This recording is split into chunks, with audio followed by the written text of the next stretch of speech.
today we're going to be previewing the Cincinnati Bengals for the upcoming 2025 season. Before we get into the video, make sure to leave a like if you enjoy and subscribe if you're new. Without further ado, let's get into this preview. So first, looking at the additions and losses that they made, at least guys that were starting, that they lost, or that are projected to start, that they brought in this offseason. First, looking at the free agent additions they made, wasn't a ton. They bring in guard Lucas Patrick, D-tackle TJ Slayton Jr., and Oren Burks, linebacker. All three of them are on, I think, 1 or 2 year deals. And they might all even be on 1 year deals, but they didn't really commit to any of these three guys. Lucas Patrick, in the 11 games he played with New Orleans, he wasn't anything special, and honestly not the best either. So now Alex Kappa, who they lost, also wasn't very good last year. So I think it's kind of a whatever transaction. And even though both aren't very good, I like the idea that they're trying to bring in someone different at that position. Even if they're both the same talent, just getting a different player I think that's a good decision.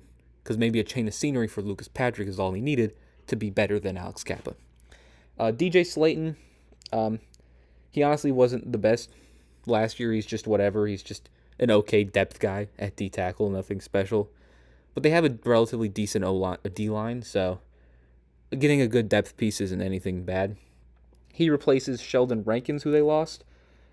He didn't really play for them much in his first year with them. His first year was last year, and he didn't play much, and he honestly didn't do too much either when he was playing. So I think TJ Slayton is a slight upgrade over a guy like Sheldon Rankins. And then Oren Burks, who they bring in, he had his best year with Philly, so it's kind of hard to tell what that means. Like, is it because, did he have a good year because he was on Philly? I'm pretty sure he was on Green Bay before, where he didn't have his best year, so maybe he is good now, or that Philly system made him good. So I don't really know how to feel about Oren Burks.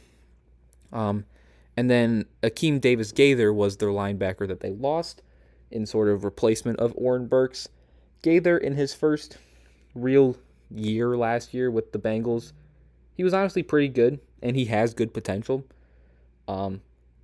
The fans seem to be sad that he's gone, so I think it's an overall loss at linebacker. Now, you do bring in Demetrius Knight, rookie from South Carolina. Very good year at South Carolina. They got him in the second round. He's definitely built for around the line of scrimmage in the box type defense. He can react and diagnose plays really well, it seems like. He could improve on his open field tackling, but I think he's a good mix with Oren Burks and mainly Logan Wilson, who we'll talk about in a little bit. And then their other two rookies they bring in that should see a lot of playing time. We'll get into that. But first they bring in Fairchild, guard from Georgia in the third round. Good size, quick. He's not the strongest. Now, apparently he was a state champ wrestler. I could be wrong in that. But honestly, if my guard's a state champ wrestler in high school, I like the pick. And then Shamar Stewart is their last guy that they drafted that should see a lot of playing time. What I mean by should is there's obviously the whole situation about Shamar Stewart. Now, you do have Trey Hendrickson and Joseph Asai, so you have two good edge rushers already. But Shamar Stewart, you took him in the first round, and then there's this whole conflict about the clause they put in his contract. I'm not going to talk too much about his impact on the team because I don't even know if he's going to be on the team. I think he will. Stuff like this, I think more than not gets resolved. Could be wrong on that. But I do think he'll be on the team. But because I'm not sure, we're just going to leave it at that.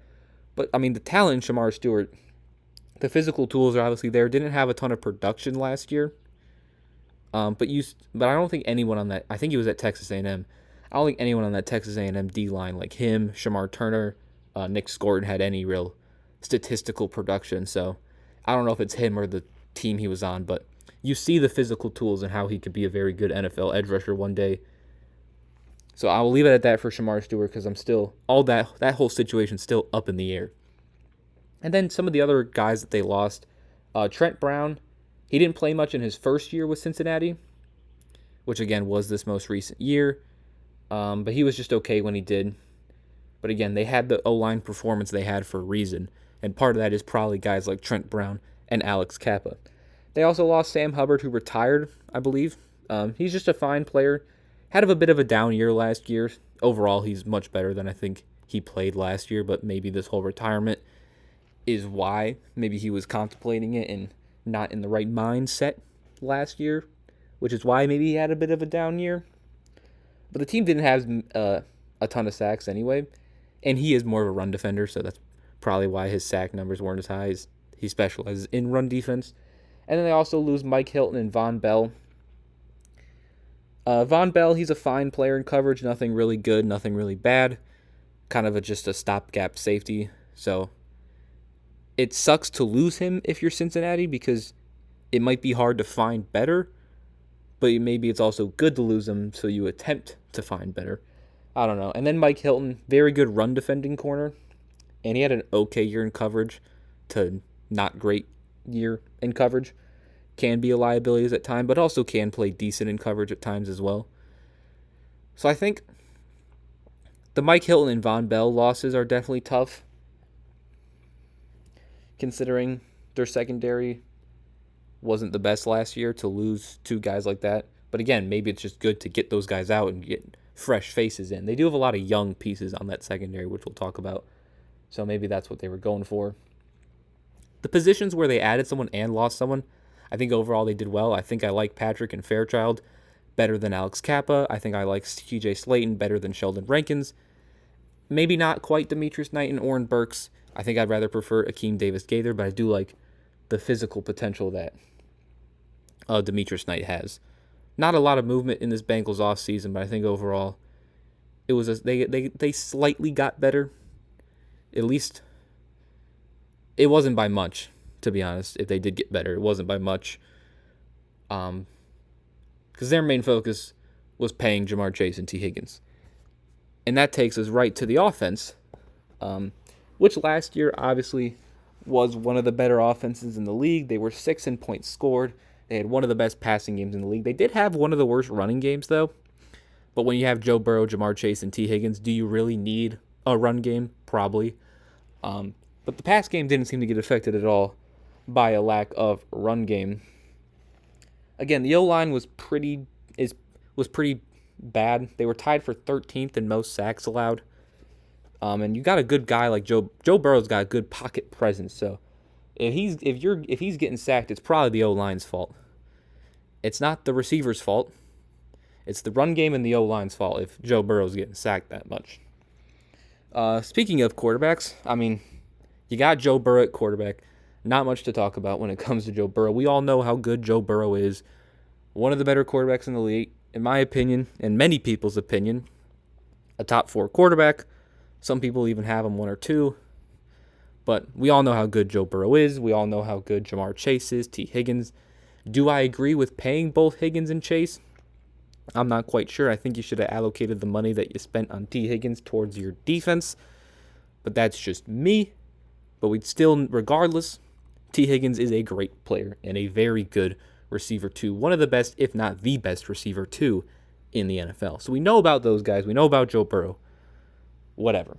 Now, the other receivers, you do got Andre Yoshivas as your starting slot. Last year was his first year being the true receiver 3, the true slot guy, being a starting receiver on the team. And personally, for me, I really loved what I saw from him. And it seemed like he got significantly better, or he got better from year 1 to year 2. I'm a big Yoshivas. I think that's how you say it. Andre Yoshivas. I'm a big fan of his. So I like that he got a year to be the number 1 slot guy, and that he is projected to be that going into this season as well. Guys like Charlie Jones, Jermaine Burton, Kendrick Pryor, they didn't really play much last year. But again, they are all 26 years or younger, so still a lot of potential out of those guys as to be quality depth receiver 4, 5s, and 6s. At the tight end position, you got Mike Gesicki. He's a fine starting tight end. Nothing special, nothing bad. He's a reliable tight end. You can trust Mike Gesicki to just make the right play. Now, Eric All, who they drafted, I think, out of Iowa in the 4th round last year, I really like what I saw from him, and I think he has good potential. Drew Sample's another one of those guys. It's just like whatever kind of tight end. And then at the running back position, again, was probably one of the worst run games. Now, I think part of it was obviously their O-line, but another reason is they didn't give Chase Brown the opportunities that he should have had. He should have been the number one running back the entire year. He also got hurt, I think, towards the end of the year. That's why they brought in Khalil Herbert or whatever. But I think Chase Brown should be the true number one running back the entire year. Because when he wasn't even the full starter for a full season, he still almost had 1,000 yards. I think he was like 10 short. He definitely would have if he didn't get hurt. And he's also a very good receiving back as well. Probably one of the better ones in the league. At least among starting running backs, he's probably one of the better receiving backs. So I really like Chase Brown. And hopefully, again, he gets like 90% of the running back snaps this year. 80%. Because I like Chase Brown. Speaking of the O-line, again, they bring in Dylan Fairchild. Don't know too much about him. He's a Georgia lineman, so I trust him. Orlando Brown has just been whatever. Amarius Mims, Ted Carey. I mean, it's not the best O-line. They bring in Lucas Patrick, who again is very similar to Alex Kappa. All they pretty much did was bring in Dylan Fairchild, to be honest.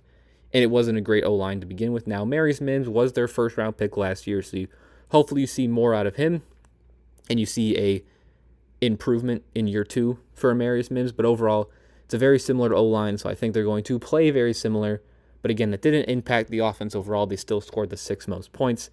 So it'll still be a very good offense. As long as you have Jamar, Higgins, and Joe Burrow, you're going to have a good offense. So even if the O-line is subpar. Now, while their offense may be good, their team success may be hindered by their defense. We all know how bad the Bengals defense was last year, and they kind of got worse this season, and they may continue to get worse. Last year, their defense was 25th points in allowed. They had a bad passing defense and a below-average run defense. Now, the big reason why this defense could continue to get worse is because not only do we not know what's going to happen with Shamar Stewart, but we also don't know what's going to happen with Trey Hendrickson. Trey Hendrickson has had this contract dispute with the team for a long time now, and we don't know if he's going to be on the team. Now, if he's on the team, we know how good Trey Hendrickson is. He had another elite season last year, 17.5 sacks for the 2nd straight year. He was up there amongst pressures as well. We all know how good Trey Hendrickson is when he's playing. They should totally pay him.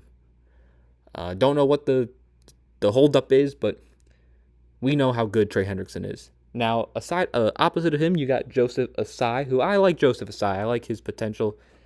Drafted in 2021 out of the 3rd round.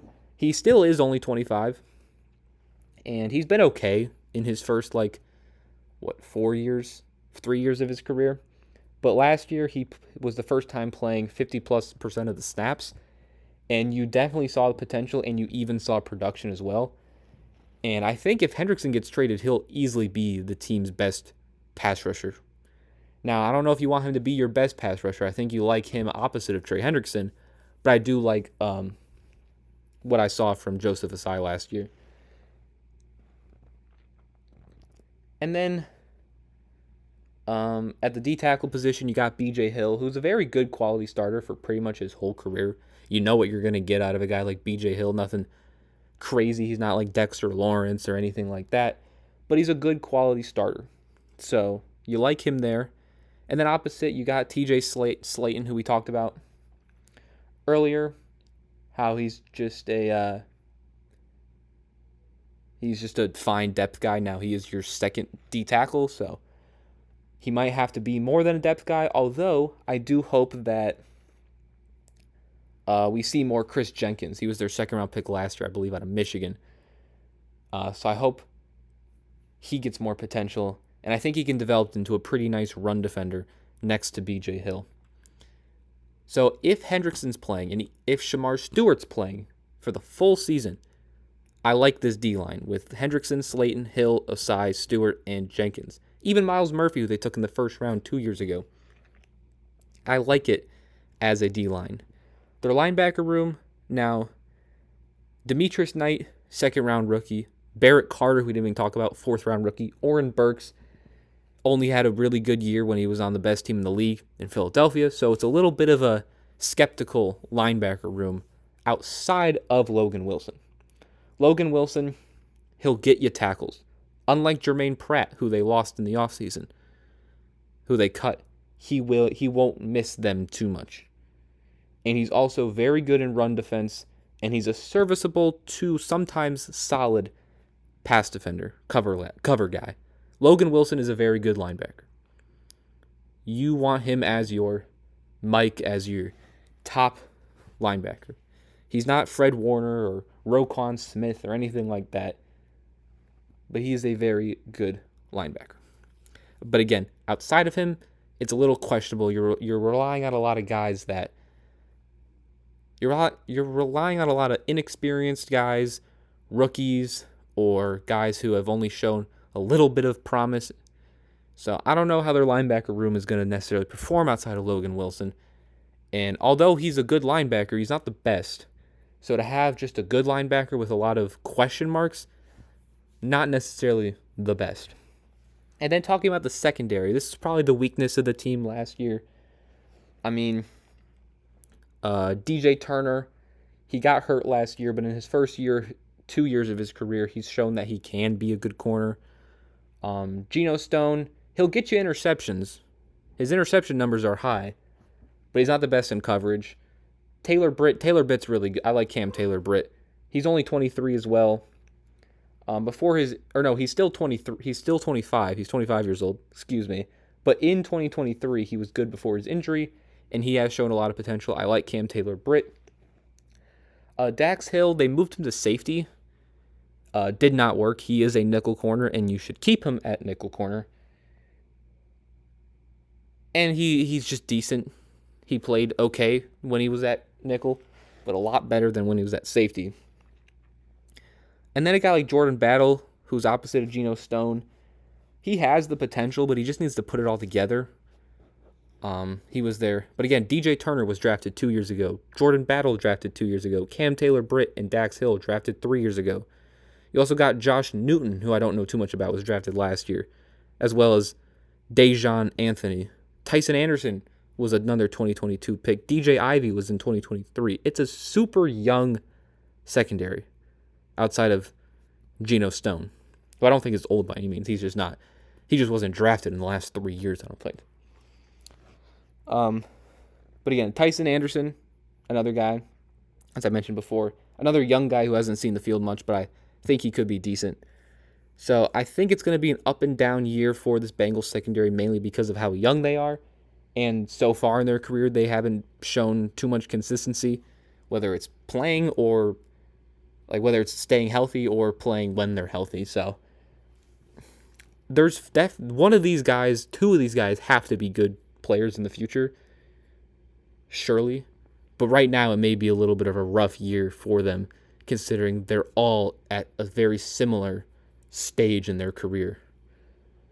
So with the linebacker room, a young, inexperienced secondary, and the question marks of Trey Hendrickson and Shamar Stewart, I do think it'll be another rough year for the Bengals defense.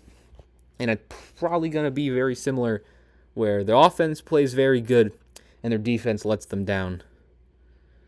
But I think all you can really ask for, I know you're trying to win the Super Bowl if you're the Bengals, because you got, a lot of, you made it, 2 years ago, 3 years ago, so you're trying to get back. But I think if you can just see flashes and see potential and have some of these young players have a good year, it's not the end of the world, especially if it's one of those DBs. Looking at their special team real quick, I mean, Evan McPherson had a bit of a down year, but still can be a very good kicker, and I still like Evan McPherson. Ryan Rakow, I think it's how you say it. He was very good last year. Very good punter. And then Charlie Jones, I mean, don't know too much about him as a returner, but he did get a kick return touchdown last year, so that's got to count for something, right? Has to be good if he got a kick return touchdown. Overall, if McPherson can go back to what he was doing like a year or two ago, or even like his first 3 years of his career, it'll be a good special teams unit.